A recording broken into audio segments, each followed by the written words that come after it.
সংশোধন করতে হয় 5 জিনিসে। কয় জিনিসের সংশোধন? 1, নিজের ঈমান। আমার ঈমান, বিশ্বাস ঠিক করা। আমার বিশ্বাসের মধ্যে, আমার ঈমানের মধ্যে যেন কোনো কুফর না আসে, শিরিক না আসে, নেফাক না আসে। ঈমান হবে কুফর মুক্ত, ঈমান হবে শিরিক মুক্ত, ঈমান হবে নিফাক মুক্ত। এটা সংশোধন জরুরি, সংশোধন জরুরি। এক মানুষের জীবনের সবচেয়ে বড় সম্পদ ঈমান। ঈমান ঈমান যদি হারায় তো পৃথিবীর সবগুলো ভালো কাজও খোদার কসম কেউ করলে আখিরাতের বিচারে 1 বিন্দু 1 জাররা কোনো বিনিময় পাবে, বিনিময় পাবে। মান আমিলা সালিহান মিন যাকারিন আও উনসা ওয়া হুয়া মুমিন। আল্লাহ তাআলা বলেন, পুরুষ কিংবা নারী যেই নেক আমল করে, তবে শর্ত হইল ওয়া মুমিন, ঈমান ঠিক অবস্থা। ঈমান অবস্থায়, ঈমান অবস্থায় পুরুষ কিংবা নারী যেই নেক আমল করবে, ফালা নুহইয়ান্নাহু হায়াতান তাইয়্যিবা, আমি আল্লাহ তাকে দুনিয়াতেই একটা উত্তম পবিত্র আরামের জীবন দান করব। ওয়ালা নাজজিয়ান্নাহুম আজরাহুম বিআহসানি মা কানু ইয়ামালুন, এবং আমি আল্লাহ তার প্রত্যেকটা নেক আমলের বিনিময়ে আখিরাতে জান্নাতের সর্বোত্তম বিনিময় দান করব। তাহলে শর্ত হলো ঈমান। শর্ত হলো কি? কোরআনে আছে, ওয়ামান আরাদাল আখিরাতা ওয়া সাআলাহা সাইয়াহা ওয়া হুয়া মুমিন ফাউলাইকা কানা সাইহুম মাশকুরা। আল্লাহ তাআলা বলেন, তোমাদের মধ্য থেকে যারা যারা আখিরাত চায় এবং আখিরাতের জন্য, জান্নাতের জন্য সর্বোচ্চ মেহনত করে, ওয়া সাআলাহা সাইয়াহা, তার জন্য মেহনত করে, আমলের মেহনত, আল্লাহ বলেন ওয়া হুয়া মুমিন। হ্যাঁ, শর্ত হলো ঈমান অবস্থা। ঈমান অবস্থায় আখিরাতের আশায় যে সর্বোচ্চ মেহনত করে, ফাউলাইকা কানা সাইহুম মাশকুরা। আল্লাহ তাআলা বলেন, তার প্রত্যেকটা মেহনত ঈমান ঠিক রেখে যাই করবে তাই আল্লাহর কাছে প্রশংসিত হবে, কৃতজ্ঞতার উপযুক্ত হবে। আল্লাহ তাআলা সেটা ধন্যবাদের সাথে গ্রহণ করে নেবে। এজন্য ঈমান আমাদের সংশোধন জরুরি।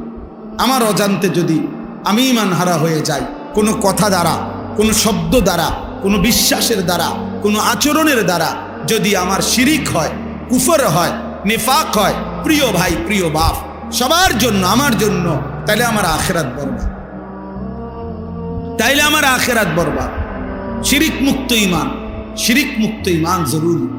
জন্য শুধুমাত্র কালেমা লা ইলাহা ইল্লাল্লাহ এটা আমি মুখস্থ বলতে পারি, এতটুকুই যথেষ্ট না। নবীজি সাল্লাল্লাহু আলাইহি সাল্লাম বলছে, আল ঈমানু বিদউন ওয়া সাবউনা শুবা। ঈমানের 70টার চাইতে বেশি শাখা প্রশাখা আছে, ডালপালা। তো মুহাদ্দিসিনে কেরাম, উলামায়ে কেরাম সর্বোচ্চ গবেষণা করে তারা বের করছে ঈমানের 77টা শাখা। কয়টা? তো ফাআফদালুহা কাউলু লা ইলাহা ইল্লাল্লাহ। ঈমানের সবচেয়ে বড় শাখা লা ইলাহা ইল্লাল্লাহ, এই কালেমাটা বলা। তাহলে এটা তো ঈমানের একটা শাখা বড়, কিন্তু বাকি 76টা, বাকি 76টা কই? তাহলে আমার খবর নেওয়া উচিত। আমার খুলনার হজরত, বাংলাদেশের অন্যতম একজন বুজুর্গ, করাচি হজরত রহমতুল্লাহ আলাইহির খলিফা হজরত মাওলানা মুফতি নুরুল আমিন সাহেব, হজরত বলেন যে একজন মানুষের একেবারে বইয়ের মতো কাগজের মধ্যে, লিফলেটের মধ্যে, হ্যান্ডবিলের মধ্যে নিজেরা 77টা ঈমানের শাখা লিখা উচিত, এবং একটা একটা করে নিজের জীবনের সাথে মিলাইয়া টিক চিহ্ন দেওয়া উচিত, আছে কোনটা, নাই কোনটা। কি ভাই, উচিত না এটা? আছে কোনটা, নাই কোনটা। তাইলে না আমার ঈমান পূর্ণ হলো। এটা আমারও উচিত, এটা আপনাদেরও উচিত, এটা তালেব ইলমদেরও উচিত, এটা উস্তাদদেরও উচিত, এটা আলেমেরও উচিত, এটা আওয়ামেরও উচিত। ঈমান বুঝাই দিতে হবে আল্লাহকে। হাদিসের মধ্যে আছে, সাহাবায়ে কেরাম হযরত জুনদুব ইবনে আব্দুল্লাহ তিনি বলেন, আমরা কিশোর ছিলাম, উনি কিশোর বয়সী সাহাবী, 14-15 বছরের। উনি বলেন, আমরা কয়েকজন কিশোর নবীজির কাছে লম্বা সময় কিছুদিন অবস্থান করলাম। কুন্না মা'আন নবী সাল্লাল্লাহু আলাইহি সাল্লাম ওয়া নাহনু হাযাবিরা। হাযাবিরাতুন শব্দের অর্থ হলো করিবুল বুলুগ, যে বালেগ হওয়ার কাছাকাছি কিশোর, এই বয়সী, মনে করো 13-14 বছর। তো তিনি বলেন, এই বয়সেই আমরা নবীজির কাছে কিছুদিন ছিলাম। থাইকা কি করলাম, কি করছি আমরা? তো আল্লাহর নবী সাল্লাল্লাহু আলাইহি সাল্লামের সাহাবী বলেন জুনদুব, তিনি বলেন ফাতাআল্লামনাল ঈমান, আমরা নবীজির কাছে ঈমান শিখলাম, ঈমান শিখলাম। এজন্য প্রিয় ছেলেরা, বাবা বহুত শুকরিয়া তোমাদেরকে। প্রিয় ভাই, তোমরা যেভাবে আসছো, আল্লাহর ঘরে বসছো, দোস্ত আমার নষ্ট হইও না, আখিরাত বরবাদ করো না। এই সামান্য একটা নারী দেখতে দেখতে এমন সুন্দর জীবন শেষ করো না। নারী এমনি মিলে যায়। তুমি যেটা এই আজকে 27 বছর যে নারী দেখো, ছবি দেখো, উলঙ্গ দৃশ্য দেখো, নারীর জন্য এত অস্থির, এটা এমনি মিলে যায়। আমরা এমনি বিয়ে করেছি, সারাদিন কুত্তার মতো বেডির পিছনে হাঁটানো লাগছে না, আমরা এমনি বিয়ে করে ফেলছি। টাইম হয়েছে তো বাপ মা মেয়ে দেখছে তো বিয়ে হয়ে গেছে, এটা কোনো আশ্চর্য কিছু না। এই পৃথিবীতে একটা সহজ বিষয়। তাই জন্য নারীর জন্য, ছবির জন্য, নর্তকীর জন্য এমন সুন্দর হায়াত কেন নষ্ট করে দিবা বাবা? কেমনে নষ্ট করে দিবা ভাইয়া? আজকে বিশ্বাস করে না, আজকেও আমি ক্যান্টনমেন্টে যুবক, শুনো ভাইয়া, আমার জিন্দিগি ছেলেদেরকে নিয়ে, আমার রাত ছেলেদেরকে নিয়ে, আমার দিন ছেলেদেরকে, এই কিশোর যুবক ছেলে মেয়ে ভালো হবে, সুন্দর হবে, এটা আমার একটা ফিকির আর কি। আজকেও আমি ক্যান্টনমেন্টে, আমি হজ্জে সফরে যাব, আমার বুধবারে ফ্লাইট। তা আমি কেনাকাটার জন্য গেছি। একটা প্রাইভেট কোম্পানিতে চাকরি করে একটা যুবক ছেলে, সে দৌড়াই আমারে দেখে আসছে, আইসাই জড়ায় ধরে কাঁদতেছে। তাই বললাম, কি হয়েছে বাপ কও? কয় হুজুর, আমি রিলেশন করে বিয়ে করছি। রিলেশন মানে প্রেম, প্রেম করে বিয়ে করছি। এখন বিয়ে করলাম আজকে হুজুর 1 বছরের উপরে হয়, কিন্তু আমার বউ কোনোভাবেই আমার মা বাবার সামনেও যাইতে চায় না, তাদেরকে 1 গ্লাস পানিও আগায় দিতে চায় না কোনোভাবে হুজুর। আমি আমার সর্বোচ্চ অনুরোধ করছি, মা বাবার সামনে একটু কথাও বলতে চায় না। কয় যে সে কোনোভাবেই, তার এক বক্তব্য যে সে আমার এই গোলামি করতে পারবে না, সে আমার এটারে গোলামি করে, এটা নাকি গোলামি করা। এখন আমি কি করবো হুজুর? আমি কিছুই বুঝতেছি না। রাগ করে একদিন তালাক দিয়ে ফেলছি। এরপরে এখন আবার সে বলতেছে থাকবে, এখন আসে, এখন আমি কোনো সুখ পাইতেছি না, শান্তি পাইতেছি না, কোনো উন্নতি পাইতেছি না। তা আমি বললাম, তালাকও দিলা, আবার অহন থাকো, আবার প্রেমও করলা, তোমার মা বাবারও খবর হয় না, এত সদবদ কথা বলল না। জিন্দিগিটা তো একটা সদবদর বানাই লাইছ।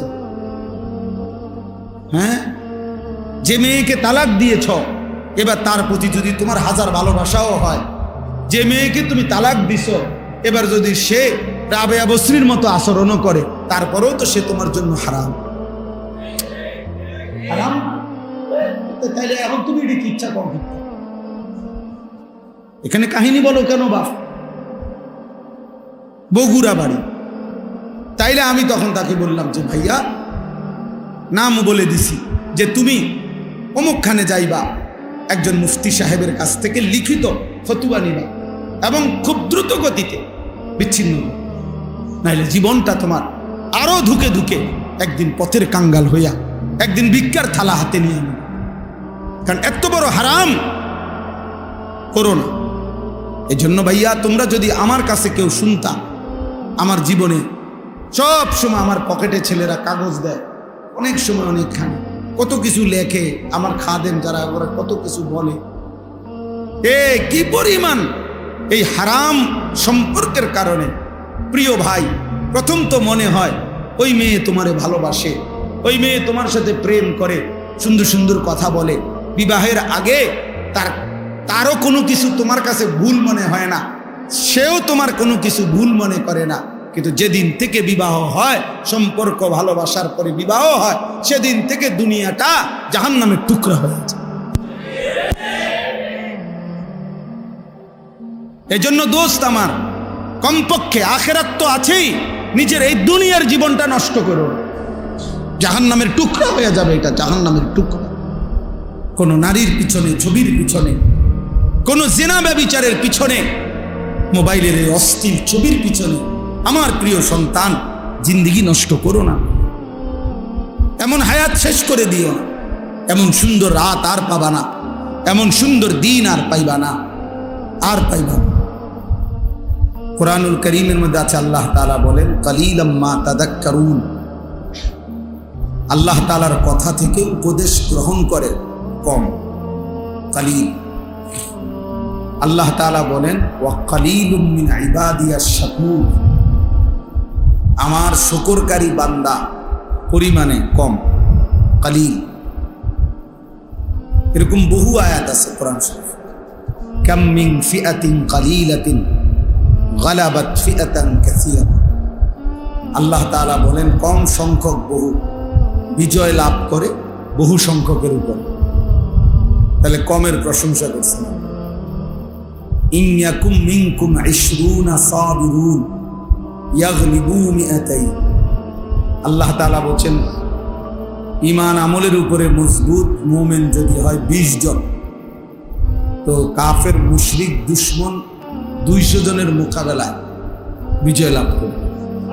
তাহলে 20 জন কম, কমের প্রশংসা করছেন। এই জন্য কম কিংবা বেশি এটা মূল বিষয়। বেশি লোক হইলে সফল, কম হইলে ব্যর্থ, এরকম কথা কোরআন সুন্নাতে নাই, এমন কথা নাই। কোরআন শরীফে আছে সূরা ইয়াসিনের মধ্যে তিনজন রাসূল একটি অঞ্চলে, আমাদের নবীজির আগে একটি এলাকায় মানুষকে ইমানের দাওয়াত দিছে, কালেমার দাওয়াত, আল্লাহর দিকে ফেরাবার চেষ্টা করছে। তো 3 জন রাসূলের দাওয়াতে ইমানদার হইছে ওনাদের পুরা মেহনতে একজন। মুমিন হইছে কয়জন? একজন। ওয়াজাআ মিন আকসাল মাদিনাতি রাজুল, একজন। তাইলে রাসূল 3 জন। ফাআযাযনা বিসালিসিন ফাকালু ইন্না ইলাইকুম মুরসালুন। 3 জনের ধারাবাহিক মেহনতে ওনাদের উপরে অনুসারী হয়েছে একজন। হাদিসের মধ্যে আছে, আল্লাহ নবী সাল্লাল্লাহু আলাইহি ওয়াসাল্লাম বলছেন ফাওয়াল্লাহি লা আন ইয়াহদিয়াল্লাহু বিকা রাজুলান ওয়াহিদান খায়রুন লাকা মিন হুমুরিন না'ম। আল্লাহর কসম, তোমার দ্বারা একজন ব্যক্তি আল্লাহর পথ পাওয়া, হেদায়েত পাওয়া, নবীজি বলেন গোটা আরবের সমস্ত দামি উট লাল চিহ্ন বিশিষ্ট তোমারে হাদিয়া দেওয়া, উপঢৌকন দেওয়া, তার চাইতেও কোটি গুণে উঠত। কয়জন ব্যক্তি? রাজুলান ওয়াহিদ, একজন। এজন্য এক মানুষের ফিকিরেও আল্লাহর কথা বলা দরকার। একজনের, একজনই বদলাবে। আমি একজনের জন্যই 30 বছর মেহনত করলাম, একজনের জন্যই 10 বছর মেহনত। হাদিসের মধ্যে আছে, আল্লাহ নবী সাল্লাল্লাহু আলাইহি সাল্লাম বলেন হাসরের ময়দানে এমন নবীও দাঁড়াবে যেই নবীর সাথে তার ইমানদার উম্মত হবে 3 জন। এমন নবীও দাঁড়াবে যার সাথে ইমানদার উম্মত হবে 2 জন, ইসনান। এমন নবীও দাঁড়াবে যার সাথে তার ইমানদার উম্মত মাআহু ওয়াহিদ, একজন। এমন নবীও দাঁড়াবে হাসরের ময়দানে যার সাথে তার ইমানদার উম্মত একজনও, লাইসা মাআহু আহাদ, কেউ নেই ওনার সাথে, কেউ ইমান আনে নাই। তাহলে ওনারা ব্যর্থ, কথা বলেন। তাহলে এখানে সংখ্যা বিষয় না, এতে কোনো নির্বাচনী জনসভা, আল্লাহর কথা বলা, আখিরাতের ফিকির করা, জিন্দেগি সুন্দর করার চেষ্টা করা। এখানে জনপ্রিয়তা কোনো বিষয় না। সবাই চিনলে সফল, সবাই না চিনলে ব্যর্থ, এ কথা কোরআন সুন্নাতে নেই।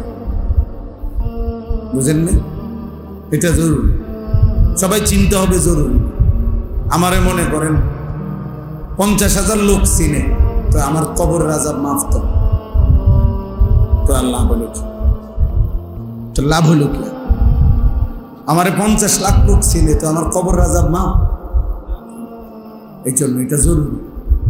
আর আবার মনে করেন আমার একারে 50 লাখ লোক চিনি, তো এতে আপনার লাভ, আমারে না চিনে।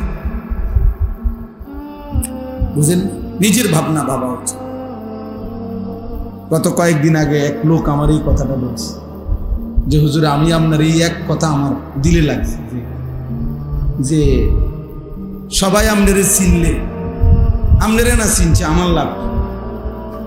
আমারও তো বক্তব্য এটা, তোমার লাভ কি বেটা? আমারে মনে করেন সারা বাংলাদেশ চিনে, তো তোমার লাভ কি? এতে তো তোমার কোনো ফায়দা নেই।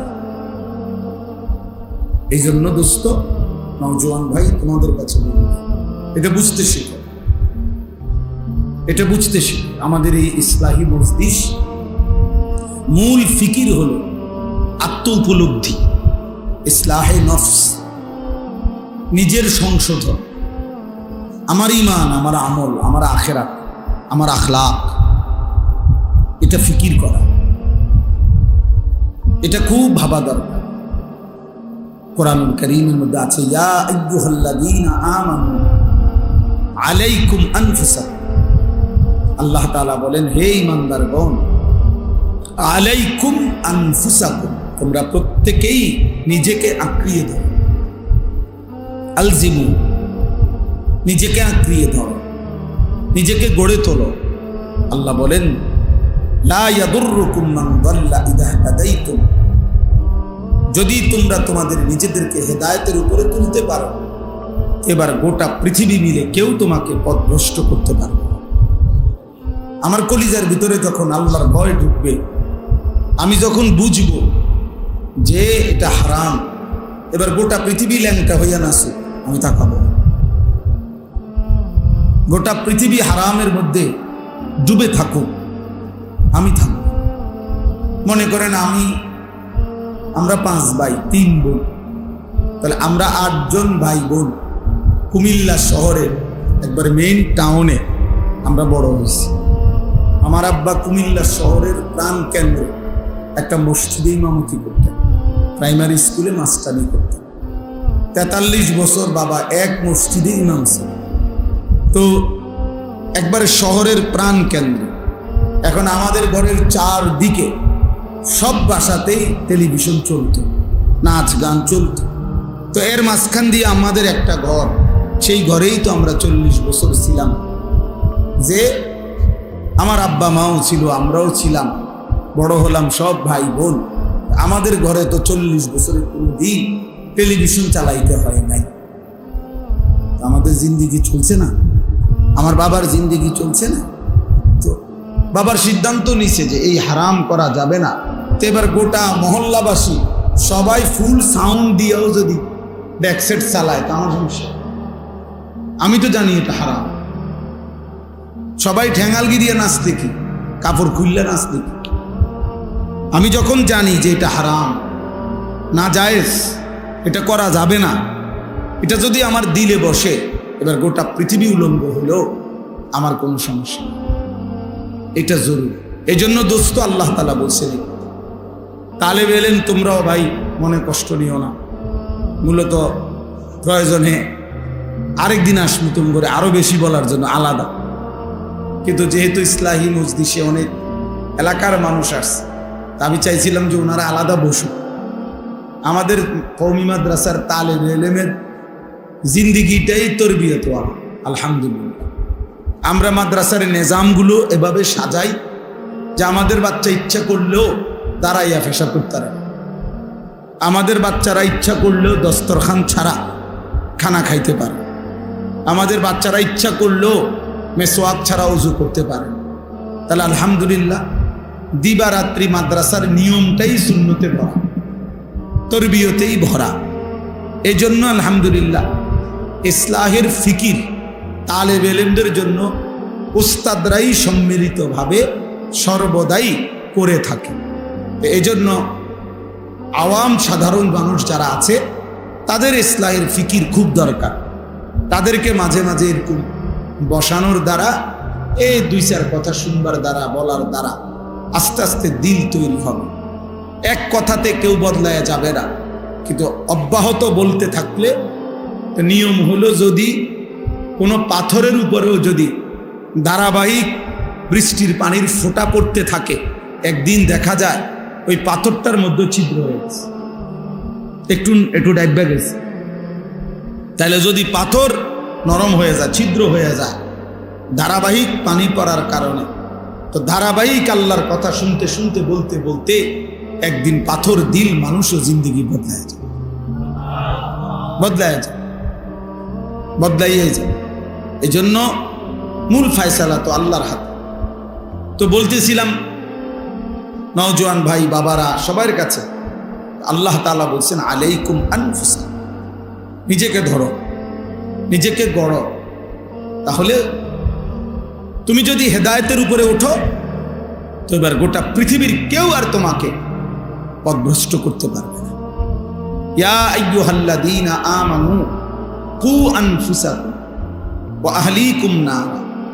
আল্লাহ তাআলা বলেন, হে ঈমানদারগণ, তোমরা প্রত্যেকেই নিজেকে জাহান্নামের আগুন থেকে বাঁচাও, অতঃপর নিজের পরিবারের সদস্যদেরকে জাহান্নামের আগুন থেকে বাঁচাও। তাহলে 1 নম্বরে আল্লাহ তাআলা বললেন, নিজেকে জাহান্নামের আগুন থেকে বাঁচাও, নিজেকে বাঁচাও।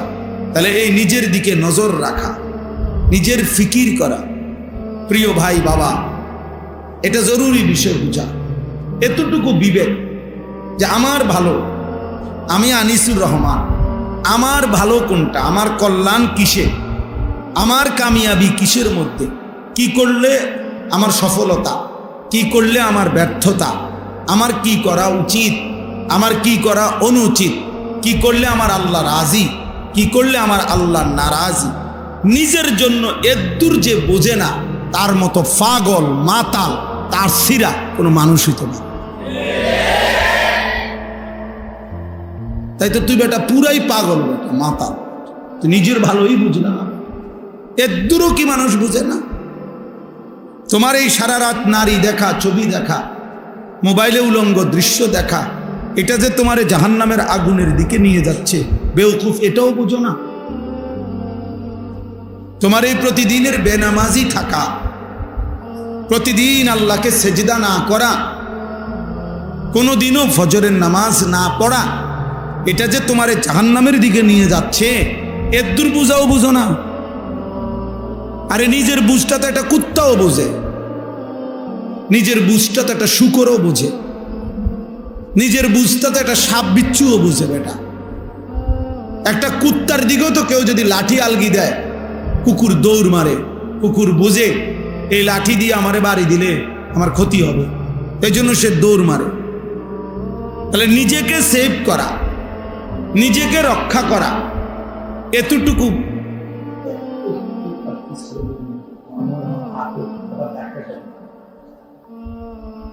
জি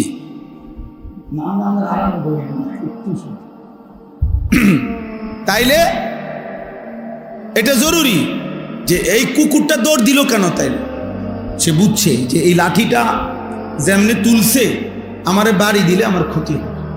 তাহলে নিজের বুঝ তো বেটাটা কুত্তাও বুঝে, তুমি যুবক এটাও বুঝলা না? 365 দিনে 16 বছর 18 বছর বয়সে কোনোদিন ফজরের নামাজ খোদার এক বেটা, ছেলে অপদার্থ বেটা, নিষেধ করলাম না বেটা, মোবাইল আলগি দিত না, ফালতু কোথাকার বেটা।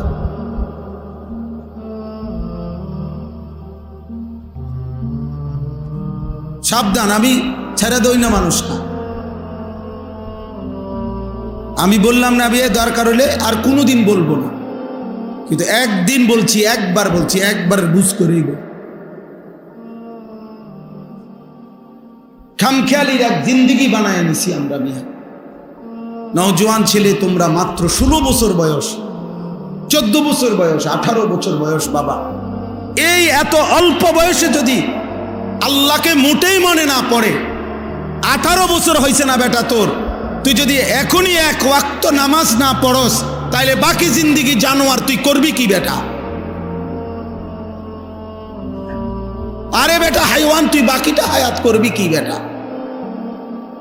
মাত্র 16 বছরে এত অল্প বয়সে আল্লাহরে এভাবে ভুলে গেলি বেটা? এত কম বয়সে, মাত্র 18 বছর বয়সে এত নারী দেখে ফেললা, এত কম সময়ে এত উলঙ্গ ছবি দেখে ফেললা।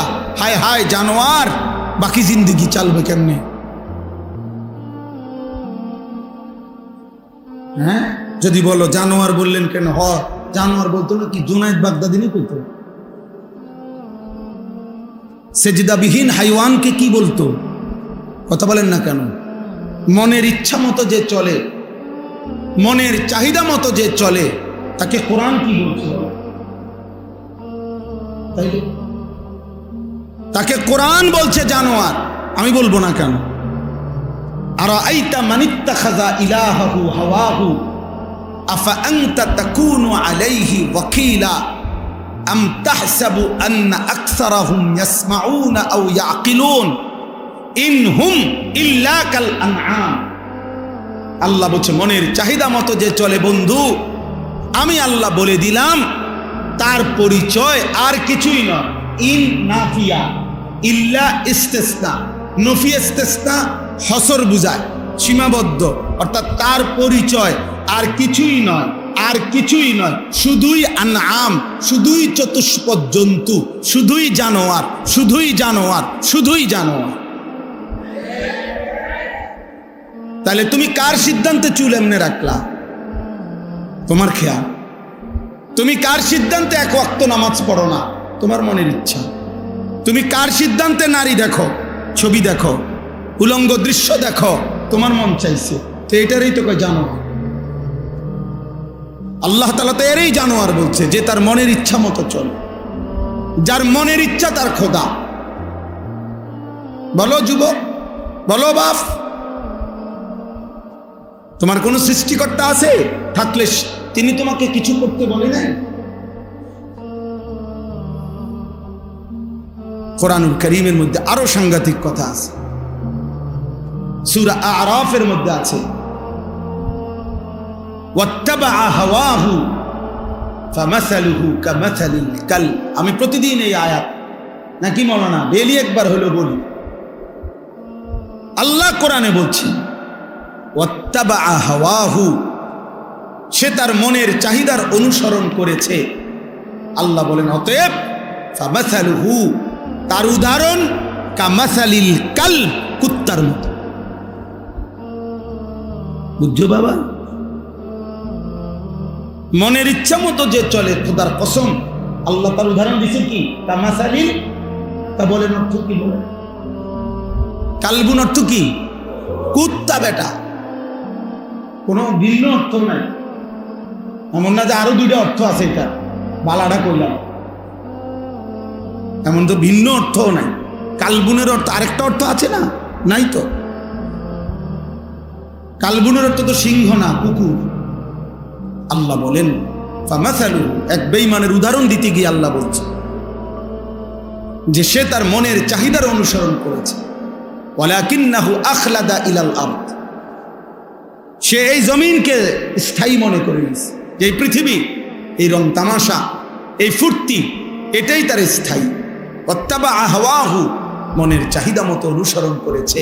আল্লাহ বলেন তার উদাহরণ, তার দৃষ্টান্ত কামাসালিল কাল, কুত্তার মতো। ইন তাহমিল আলাইহি ইয়ালহাস আও তাতরুকহু ইয়ালহাস।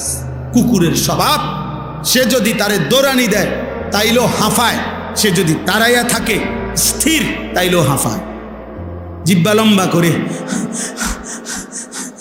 এমন করে। এটা কুত্তার স্বভাব। এই জন্য নাফরমান পেলেও অতৃপ্ত, না পেলেও। হাজার কোটি টাকার মালিক, তবুও তার তৃপ্তি হয় না। আবার কিচ্ছু নাই, তারও তৃপ্তি নেই। এই জন্য আমার বাপ, এটা ইসলাহী মজলিস, আমাদের প্রিয়, আমাদের শ্রদ্ধেয়, আমি আজকেও মৌলানা সাইফুল্লাহ ভাইয়ের কাছে এটা বলতেছিলাম যে বাস্তবিক অর্থেই একেবারে কোনো রকমের লৌকিকতা ছাড়া এ কথাই সত্য, ছোটবেলা থেকেই আমরা ছাত্র জীবনে যে মানুষটার ওয়াজ শুনতাম, আমরা কুমিল্লা টমসুম ব্রিজে নিচে বৈশা কুমিল্লায় বয়ান শুনতাম, কত সময় কতখানে এরকম মাটিতে বৈশা শ্রোতাদের সাথে ছোটবেলা থেকেই যার বয়ান শুনতাম, যিনি কোরআনুল কারীম তিলাওয়াত করলে পুরা মজমা একসাথে আল্লাহু আকবারের ধ্বনি দিয়ে উঠত, আহা, সেই মানুষ এখানে শুয়ে আছে, সেই মানুষ এখানে শুয়ে আছে। ছোটবেলায় আমরা যাদেরকে অনুসরণ করতাম, ভাবতাম তাকায় তাকায় যে হা এমন স্টেজ, কোনোদিন যদি আমরা দুইটা লাইন বলতে পারতাম, আমাদের সেই রাহবার, বিশেষ করে আমরা যারা দুই চার শব্দ আল্লাহর কথা বলা আল্লাহ তৌফিক দিছেন, আমাদের জন্য বাস্তবিক অর্থেই যিনি রাহবার ছিলেন, আমাদের সেই পরম শ্রদ্ধেয় আল্লামা হাফিজ জুবায়ের আহমদ আনসারী রহমতুল্লাহ আলাইহি। আমি আজকেও বলছি, শেষ ব্রাহ্মণবাড়িয়ার বাসায় আমি হুজুরের কাছে গেছি দেখা করতে, তো ওই সময় বাড়ির থেকে জাম পাঠাইছে বড় বড়, হুজুরের বাড়ি থেকে ওই ব্রাহ্মণবাড়িয়ার বাসায়, তা আমার হুজুরে নিজের হাতে জাম খাওয়াইছে, এরকম বড় বড় মিষ্টি সুন্দর জাম। আমাদের ঢাকা বিয়াম মিলনায়তনে রাবেতাতুল ওয়াইজিনদের একটা সংগঠন হয়েছিল, এই সংগঠনে উদ্বোধনের সময় হুজুর বয়ান করছে আমাদেরকে, ওয়াইজদের, আমিও ছিলাম, বয়ান বক্তব্য দিছে, ওয়াইজিন সব বক্তারা বসছিল আমগরে হুজুরের। আমি ওই সময় হুজুরের শেষ বয়ান সরাসরি শুনছিলাম। ওই বয়ানে বলছে, আমার পুরো মনে আছে যে বক্তাদেরকে বলছে, বক্তারা আপনারা ওয়াইজ, এমন ওয়াইজ হইবেন না।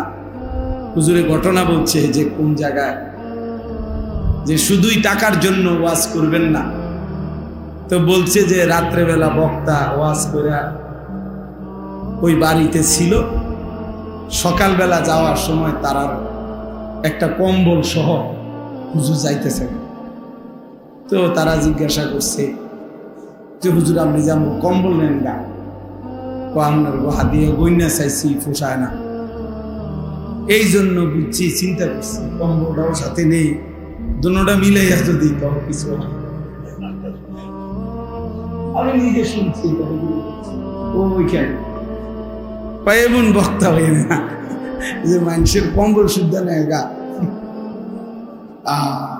আল্লাহ তাআলা তার খবরকে নূরে নূরে ভরপুর করে দেন। উদাহরণ দিতেন, অবাক সুন্দর করে বুঝাইতেন, বুঝানোর এক অসাধারণ যোগ্যতা, দক্ষতা আল্লাহ তাআলা ওনাকে দিয়েছিলেন। আলহামদুলিল্লাহ, আলহামদুলিল্লাহ। আল্লাহ তাআলা তার সন্তানদেরকে, তার এই মাদ্রাসাকে, স্বপ্নের এই প্রতিষ্ঠানকে কবুল করে নেন। তো প্রিয় ভাই, আমি দিল থেকে বলছি যে বাৎসরিক মাহফিল হোক, এবছর বাৎসরিক মাহফিলের দাওয়াতের জন্য আমারে বলছিল ওনারা, কিন্তু আমার বাৎসরিক মাহফিল যেদিন, ওই দিন আমার চট্টগ্রাম হাটহাজারিতে মাহফিল, বাংলাদেশের সবচেয়ে বড় একটা মাহফিল হয় চট্টগ্রামে, 3 দিন ব্যাপী আলামিন সংস্থার মাহফিল, ওই মাহফিল ওই আমারও দাওয়াত আছে।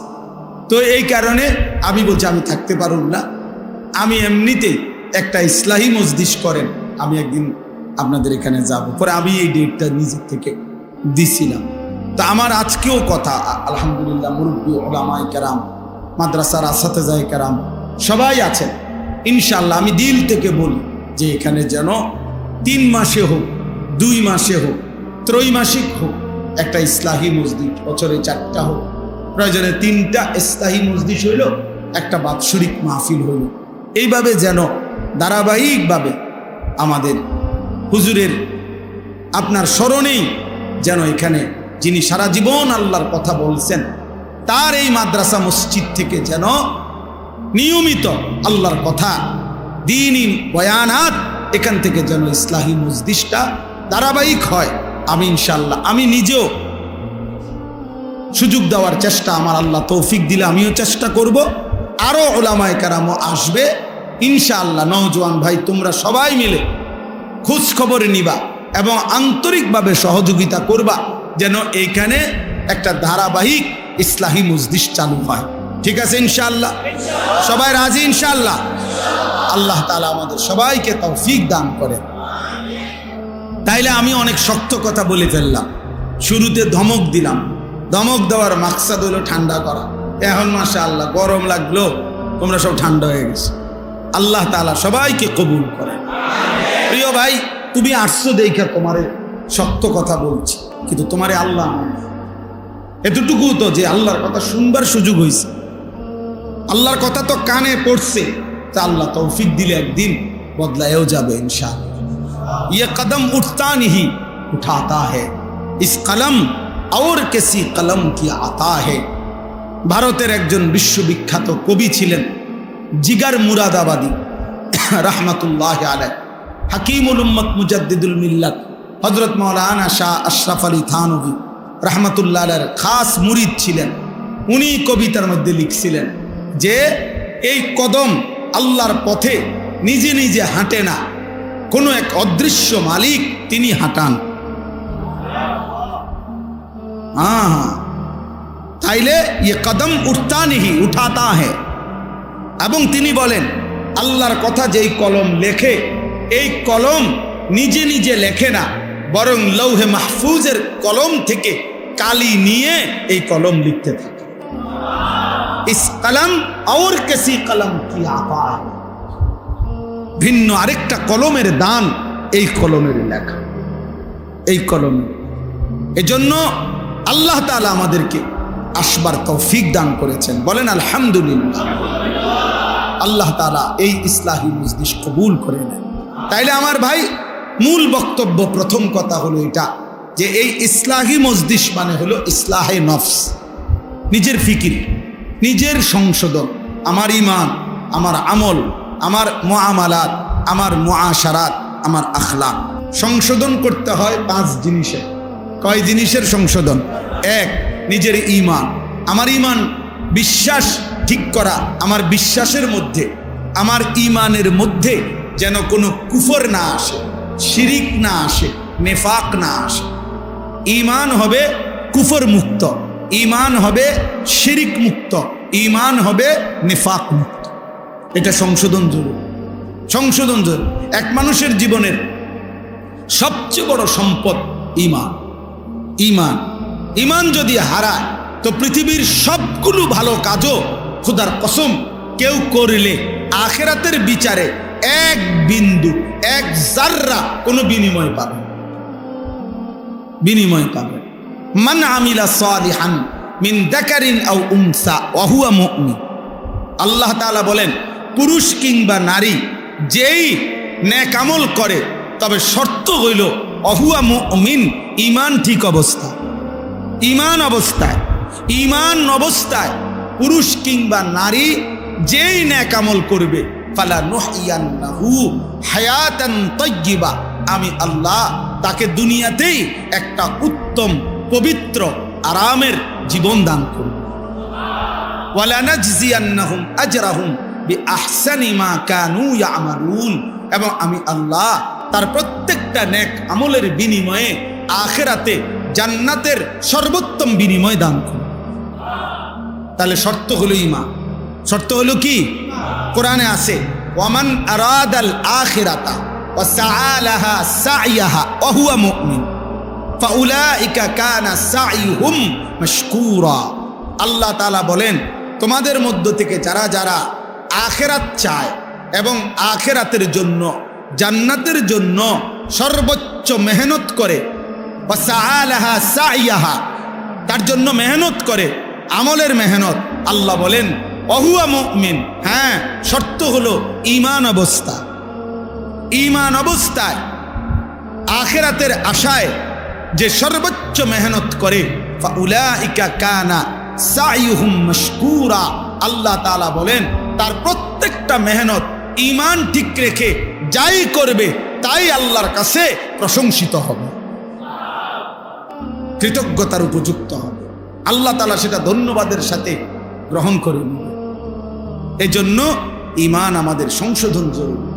আমার অজান্তে যদি আমি ঈমান হারা হয়ে যাই, কোনো কথা দ্বারা, কোনো শব্দ দ্বারা, কোনো বিশ্বাসের দ্বারা, কোনো আচরণের দ্বারা যদি আমার শিরিক হয়, কুফর হয়, নিফাক হয়, প্রিয় ভাই প্রিয় বাপ সবার জন্য, আমার জন্য, তাইলে আমার আখিরাত বরবাদ, তাইলে আমার আখিরাত বরবাদ।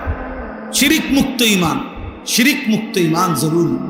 জন্য শুধুমাত্র কালেমা লা ইলাহা ইল্লাল্লাহ এটা আমি মুখস্থ বলতে পারি, এতটুকুই যথেষ্ট না। নবীজি সাল্লাল্লাহু আলাইহি সাল্লাম বলছে, আল ঈমানু বিদউন ওয়া সাবউনা শুবা, ঈমানের 70টার চাইতে বেশি শাখা প্রশাখা আছে, ডালপালা। তো মুহাদ্দিসিনে কেরাম, উলামায়ে কেরাম সর্বোচ্চ গবেষণা করে তারা বের করছে ঈমানের 77টা শাখা। কয়টা? তো ফাআফদালুহা কাউলু লা ইলাহা ইল্লাল্লাহ, ঈমানের সবচেয়ে বড় শাখা লা ইলাহা ইল্লাল্লাহ, এই কালেমাটা বলা। তাহলে এটা তো ঈমানের একটা শাখা বড়, কিন্তু বাকি 76টা, বাকি 76টা কই? তাহলে আমার খবর নেওয়া উচিত। আমার খুলনার হজরত, বাংলাদেশের অন্যতম একজন বুজুর্গ, করাচি হজরত রহমতুল্লাহ আলাইহির খলিফা হজরত মাওলানা মুফতি নুরুল আমিন সাহেব হজরত বলেন যে একজন মানুষের একেবারে বইয়ের মতো কাগজের মধ্যে, লিফলেটের মধ্যে, হ্যান্ডবিলের মধ্যে নিজেরা 77টা ঈমানের শাখা লিখা উচিত এবং একটা একটা করে নিজের জীবনের সাথে মিলাইয়া টিক চিহ্ন দেওয়া উচিত। আছে কোনটা, নাই কোনটা। কি ভাই, উচিত না এটা? আছে কোনটা, নাই কোনটা। তাইলে না আমার ঈমান পূর্ণ হলো। এটা আমারও উচিত, এটা আপনাদেরও উচিত, এটা তালেব ইলমদেরও উচিত, এটা উস্তাদদেরও উচিত, এটা আলেমেরও উচিত, এটা আওয়ামেরও উচিত। ঈমান বুঝাই দিতে হবে আল্লাহকে। হাদিসের মধ্যে আছে সাহাবায়ে কেরাম হযরত জুনদুব ইবনে আব্দুল্লাহ তিনি বলেন, আমরা কিশোর ছিলাম। উনি কিশোর বয়সী সাহাবী, 14-15 বছরের। উনি বলেন, আমরা কয়েকজন কিশোর নবীজির কাছে লম্বা সময় কিছুদিন অবস্থান করলাম। কুন্না মা'আন নবী সাল্লাল্লাহু আলাইহি সাল্লাম ওয়া নাহনু হাযাবিরা। হাযাবিরাতুন শব্দের অর্থ হলো করিবুল বুলুগ, যে বালেগ হওয়ার কাছাকাছি কিশোর, এই বয়সী, মনে করো 13-14 বছর। তো তিনি বলেন, এই বয়সেই আমরা নবীজির কাছে কিছুদিন ছিলাম। থাইকা কি করলাম, কি করছি আমরা? তো আল্লাহর নবী সাল্লাল্লাহু আলাইহি সাল্লামের সাহাবী বলেন জুনদুব, তিনি বলেন ফাতাআল্লামনাল ঈমান, আমরা নবীজির কাছে ঈমান শিখলাম, ঈমান শিখলাম। এজন্য প্রিয় ছেলেরা, বাবা বহুত শুকরিয়া তোমাদেরকে। প্রিয় ভাই, তোমরা যেভাবে আসছো, আল্লাহর ঘরে বসছো, দোস্ত আমার নষ্ট হইও না, আখিরাত বরবাদ করো না। এই সামান্য একটা নারী দেখতে দেখতে এমন সুন্দর জীবন শেষ করো না। নারী এমনি মিলে যায়। তুমি যেটা এই আজকে 27 বছর যে নারী দেখো, ছবি দেখো, উলঙ্গ দৃশ্য দেখো, নারীর জন্য এত অস্থির, এটা এমনি মিলে যায়। আমরা এমনি বিয়ে করেছি, সারাদিন কুত্তার মতো বেডির পিছনে হাঁটানো লাগছে না, আমরা এমনি বিয়ে করে ফেলছি। টাইম হয়েছে তো বাপ মা মেয়ে দেখছে তো বিয়ে হয়ে গেছে। এটা কোনো আশ্চর্য কিছু না। এই পৃথিবীতে একটা সহজ বিষয়। তাই জন্য নারীর জন্য, ছবির জন্য, নর্তকীর জন্য এমন সুন্দর হায়াত কেন নষ্ট করে দিবা বাবা?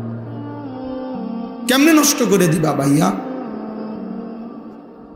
আজকে বিশ্বাস করেন না, আজকে আমি ক্যান্টনমেন্টে যুবক, শুনো ভাইয়া, আমার জিন্দিগি ছেলেদেরকে নিয়ে, আমার রাত ছেলেদেরকে নিয়ে, আমার দিন ছেলেদেরকে, এই কিশোর যুবক ছেলে মেয়ে ভালো হবে, সুন্দর হবে, এটা আমার একটা ফিকির আর কি।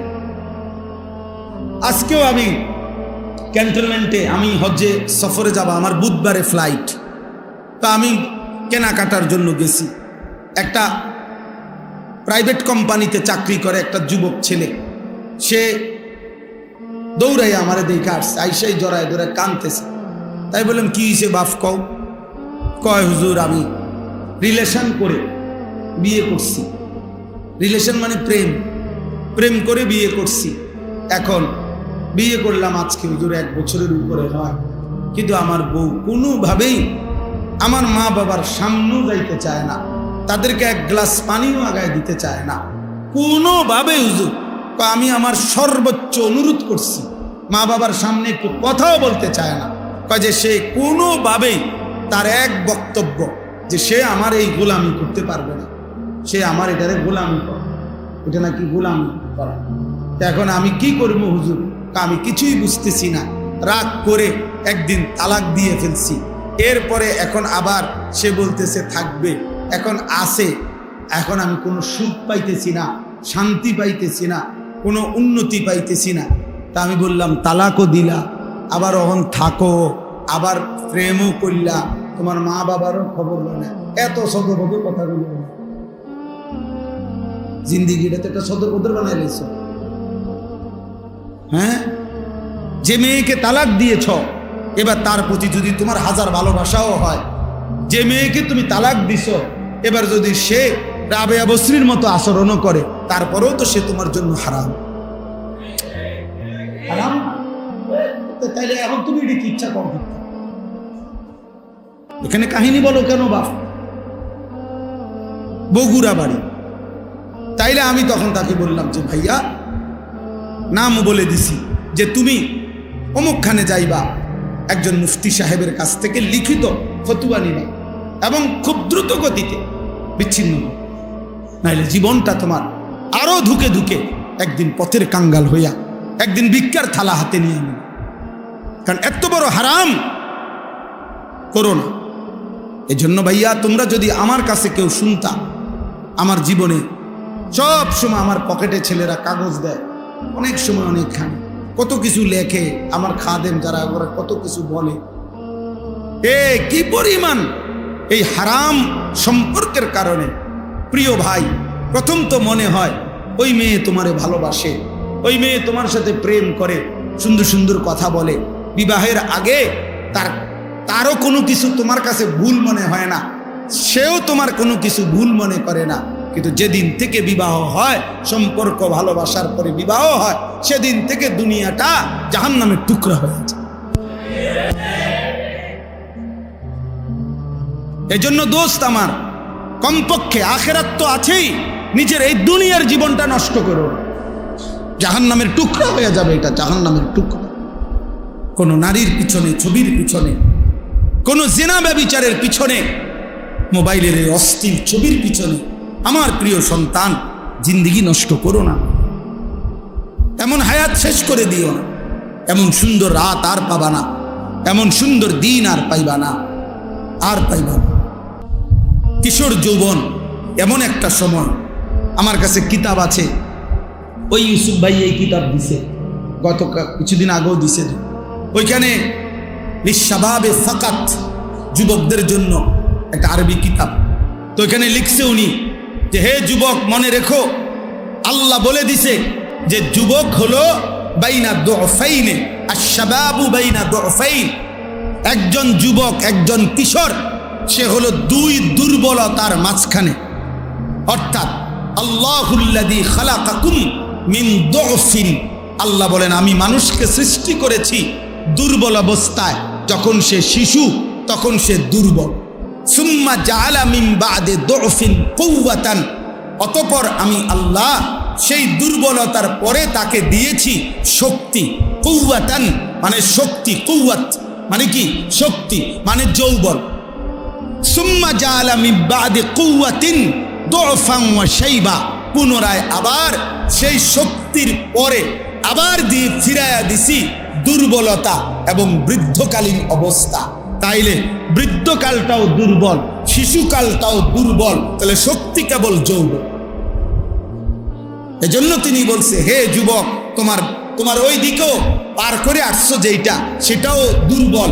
তুমি সামনে যেটার মুখোমুখি হইতেছ, হয় মৃত্যু আর নাই তো বৃদ্ধ, সেটাও দুর্বল। শক্তি কেবল এখন, কাজ করলে এখনই করো, জীবন গড়লে এখনই গড়ো, নিজেকে সাজাইলে এখনই সাজাও, ভালো কিছু করলে এখনই করো, পরে আফসোস করো।